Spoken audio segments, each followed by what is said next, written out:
Okay, welcome to Multiple Choice Tester Part 2. In this video, we're going to go through and explain these four sprites inside this program right here. Hopefully you watched the first one. If you didn't, you might want to watch the first video so that way you have a good understanding as to what we are doing here. So answer 1. These are the only four functions for this sprite. At least I hope so. Let me right click, clean up. Yep, nothing else. Okay, good. Sometimes I hide stuff over there. I'm kind of like a squirrel, you know. I find like an acorn and I go hide it in my little tree nest. Okay, sometimes I do that with my scratch code. I like to hide it over here where nobody can see it. Okay, so let's break down this first one. With the green flag tool, we set score to 0. Okay, it's always good to start with a score of 0 when you have a game. We tell it to go to these XY coordinates. Then we tell it to switch a costume by picking a random number 1 to 14. So the costumes are right here. These are all pre-made for you. If you have this program, you already have these made. If not, you can go ahead and make them. You might want to make 14, just follow along with the video, or go get it from my Google Drive. My Google Drive where you can download it. All right, so we just switched it to those coordinates right there. And the other thing that happens when the green flag tool gets clicked on, we run this piece of code right here where we're saying if it's touching the mouse pointer and the round active is set to true, then we change the size back and forth by increasing it by 5 units in these repeat blocks, and we make it a -5 right here. This is what makes it get larger and smaller, larger and smaller, larger and smaller. And then right here what we do is, just so there's no sort of weirdness, if we were to end the program while it was at a, say, very large state, if we end the program, for example, round active is no longer true, that way it's going to set its size back to 100%. So it will always look like the normal shape. So when we run the program, you don't notice any difference in the size. And this piece of code will be used throughout the program with these other sprites as well. I can just double click on this one code to make it actually run by itself. Okay, and you can see right there where it gets larger and smaller and stuff.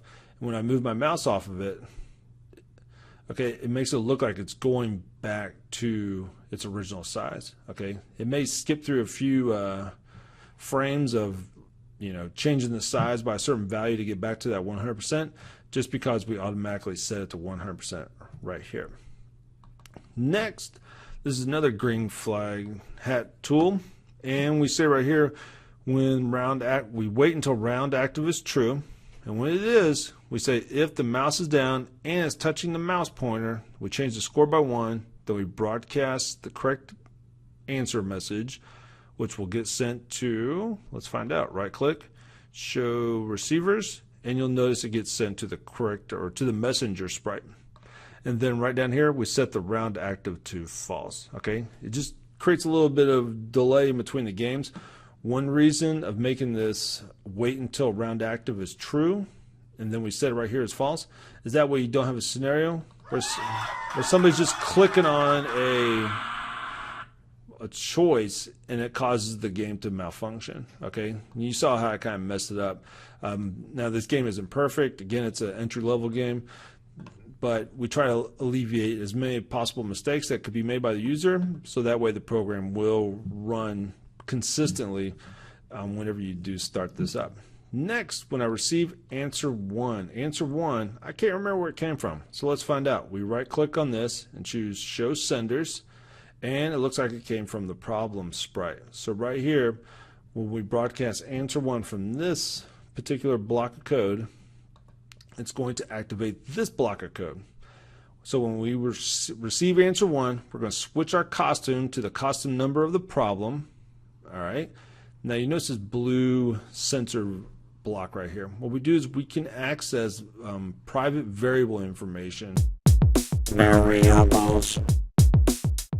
For other sprites. Now we can just get the information. We can't change it, but we can use that information to change things in the current sprite.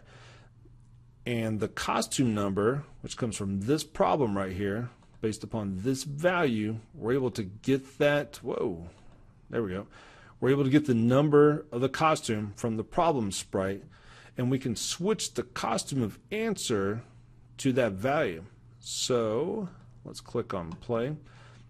If we come over here to problem, and it's currently selecting costume number 1, and we come over here to answer 1, and it is also on costume number 1. Okay, that happens because of this piece of code right here. And what I've done is, with the costumes, I made the costumes in numerical order mirror the problem costumes. So that way, if we choose costume 1 for question 1, or the problem, the answer will automatically match up with it over here by switching to the same numerical costume that matches the answer. Okay, it's just kind of a synchronization issue. And this allows us to take this program and to change it into anything we want, because there's no real algorithm for like having to create math answers. Instead, it's all manual. So if we wanted to change, say, 1/5, I'm going to double click here. I'm going to change it to, well, that's a really big. What type of animal eats hay? I hope I get this right. All right, let's make this kind of smaller. Oh, come back. There we go. Oh, Scratch. Scratch is silly sometimes. So what kind of animal eats hay? Let's hit enter. So did I spell that right? Yeah, it looks like I did. I didn't put a question mark, but I think I'll be okay. So what we would do is come over here to costume number 1, and I hope I get, let's say, a horse. Okay, a horse eats hay, and we would make that the question or the answer that matches up with this question. So that's how you can make this program run for any type of multiple choice question that you want to do. And let's go back over here. Now this is the hard part. Okay, this is where we're going to get a little bit more difficult. Right here where we set the list controller variable, okay, you'll have to make that variable. It is if you look at it, it's a global variable. Okay, so it's meant for all sprites. Remember, you have to create these variables when you do this program. We're going to tell it to pick a random number 1 to 4. Okay, why did we pick 1 to 4? We picked 1 to 4 because we have 4 questions and we have 4 positions, or excuse me, 4 listings in the Y position list. We pick a random number 1 to 4, set list controller to that value, and then right here we say list, or excuse me, item number of Y position. And remember, this number list controller variable gets randomly assigned. So we're saying item number of the Y position. We're going to set its variable right here called sprite Y to that value. And then down here below that, in the go to block, we're going to set the Y position of this sprite to the value of the sprite Y variable that we just assigned it a value based upon the item number from that Y position list. And that sounds pretty crazy, doesn't it? And then once we get done setting it to that position, we delete that item number from the list. All right. So that way it cannot be used again, because you look right down here on the broadcast, answer 2, we're going to send a message called answer 2 to this sprite right here. Now right click and I choose show receivers, and you can see that the sprite called wrong receives this message called answer 2, and from there we're going to do something very similar. But I want to go through and explain this one more time, because that seems like quite a bit, and I'm actually going to break the code up. Okay, I'm going to remove this block, and what that will do is when the problem starts up from right here, answer 1 gets broadcast to this sprite and receives that message and starts executing this code. Since there's no broadcast command down here, it's going to stop the sequence events that fall after that. Let's check it out. So watch this. It's going to be a mess too. Okay, it's not going to look pretty. So I click on the green flag tool and we get 1/3. And let's look at our list right here. And you notice there's still 3 positions left right here. Okay, 1, 2, and 3. All right. You're probably thinking, wait a minute, why would we should have 1, 2, 3, 4. Remember, we deleted one right here.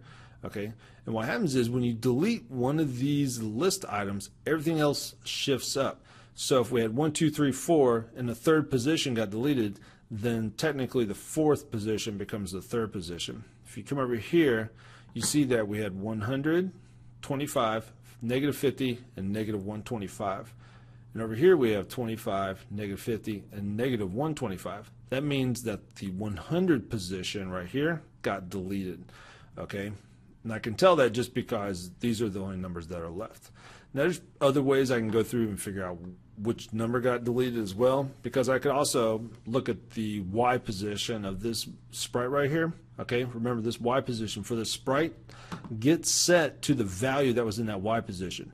Remember I said it was a 100 that it got set to. If I come over here to the sprite, look at its Y position. You have to look real close. It's at a 100, okay?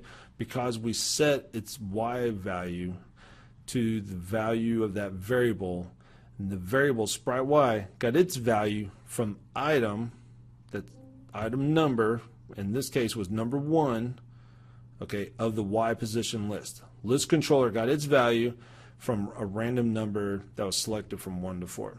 Okay, let's go ahead and rerun this again. And now what I want you to do, tell me which item number got deleted. Okay, you can tell, look at the Y position, say, oh, this is at negative 50. If I come back over here, negative 50 was the third position, so the third item got deleted from this list right there. Makes sense? Okay, it'll make more sense once you work through this a few thousand times. Okay, let's pause this, and I think we pretty much got that down. Let's go to the next sprite, and this is going to be where we have our problem with the code, which I'm not too worried about. I'm going to hide this list because we don't need it anymore. Okay, so a problem will actually be fixed when we get into the wrong answer, but I'm not too worried about it right now because this code does work about 90% of the time, and that's pretty good because that means it's pretty easy for us to build a little side solution, and we'll do that in another video. Alright, so first things first is that whenever we click on the green flag tool, it goes to these XY coordinates. Its costume randomly gets picked from 1 to 14. Okay, it'll automatically pick a random costume. And over here, these two blocks of code are very similar. When we double click on this one, you'll notice that, I guess this is the second block right here, or the wrong one. Okay, it's just getting larger and smaller based upon the same piece of code you saw previously on the answer sprite. Down here, something a little bit different. Right here, we broadcast the incorrect answer, and we subtract a -1 because if they click on this particular choice right here, which is this number, or excuse me, the wrong sprite, it's always going to be wrong. It's never right. That's its job. Its job is to be the wrong answer and to disguise itself to look like something that's similar to the correct answer. So we're kind of using a little magic here with our sprites. Okay, this will broadcast the incorrect answer. The incorrect answer, I'll right click on that, show receivers. You'll notice it's the messenger sprite, and we'll go to that one here for an explanation. You probably paused the video in the other one and made the code. If you didn't, no big deal. Okay, let's stop that so we don't have anything running.